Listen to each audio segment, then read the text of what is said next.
ख्वाब टूटे हैं न टूटेंगे कभी हम नफ्सों, ख्वाब तो रूह कशे ताबीर हुआ करते हैं। ख्वाब जिसने तुम्हें बख्शा है उसे पहचानो, कसरत ख्वाबों से तामीर हुआ करते हैं। यूनानी फिलोसोफर सुकरात के पास एक शख्स आया और उसने कहा कि मुझे मेरा मुस्तकबिल बताएं।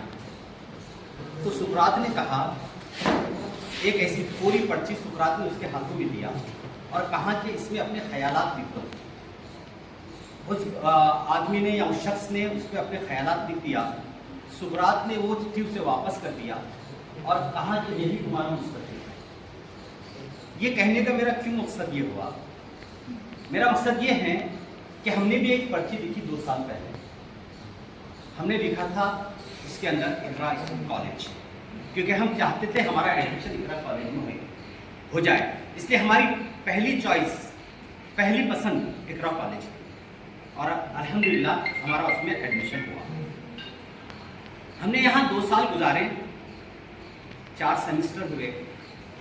हर सेमेस्टर में काउंसलिंग हुई और वर्कशॉप हुआ और अल्हम्दुलिल्लाह हमारे असातिज़ा इकराम ने वक्त की पाबंदी के साथ, मिलनसारी के साथ, खुद एतमादी के साथ, हमदर्दी के साथ हमारी रहनुमाई फरमाई, हमारी क़यादत की।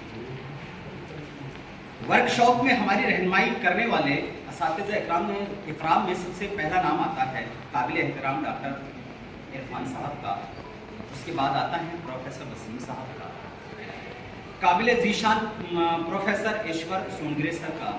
उसके बाद नाम आता है इज़्ज़त माआब प्रोफेसर अजीम साहब का। फिर उसके बाद नाम आता है काबिल इज़्ज़त मोहतरमा सईदा साहिबा का। ये वो रोशनी के मीनार है जिन्होंने अपनी रोशनी से हमारे जहनों को मुनव्वर किया। समंदरों के दरमियान में आपने रोशनी के मीनार को देखा होगा। वो रोशनी का मीनार समंदर की मौजों की थपेड़े खाता, जहाज़ों को रास्ता दिखाता।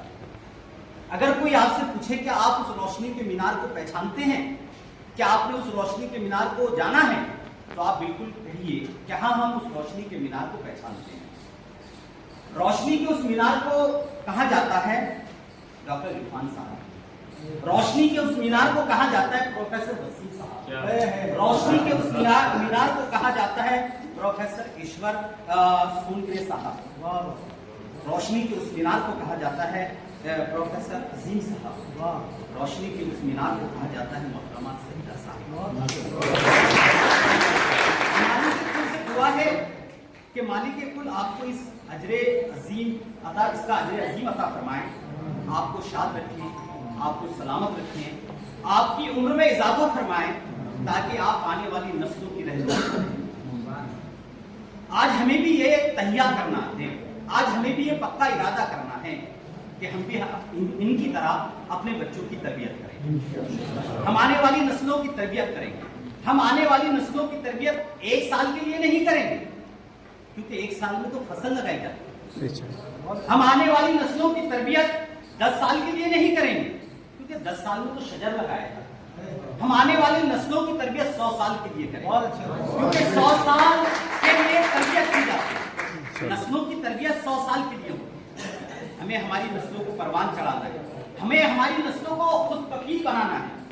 रंजीत सिंह जो सिखों के गुरु हैं, उन्होंने अपने समाज की औरतों को भीख मांगने से मना कर दिया। नतीजा ये निकला कि आज सिखों के अंदर आपको भीख मांगने वाले नजर नहीं आए। यही वजह है कि हमें हमारी नस्लों को खुद कफील बनाना है। हमें अपने बच्चों को सिखाना है कि आसमां से चांद तारे नोच लो। हमारे बच्चों को हमें सिखाना है कि आसमां से चांद तारे नोच लो। कब तक